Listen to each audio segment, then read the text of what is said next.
How to turn off the keyboard typing sound on your iPhone 8 Plus.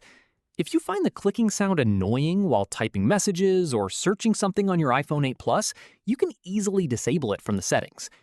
First, open the Settings app on your iPhone 8 Plus. Now, tap on Sounds and Haptics.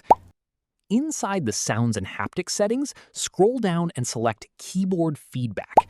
Here, you will see two options, Sound and Haptic. To turn off the keyboard typing sound, simply switch off the toggle next to Sound. After disabling this option, your iPhone will stop making a clicking sound whenever you type using the keyboard. If you also don't want vibration feedback while typing, you can turn off the haptic option from the same menu.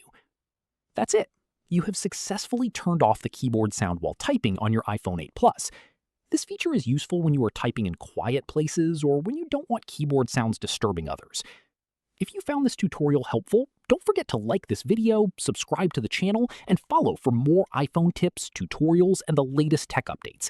Thanks for watching.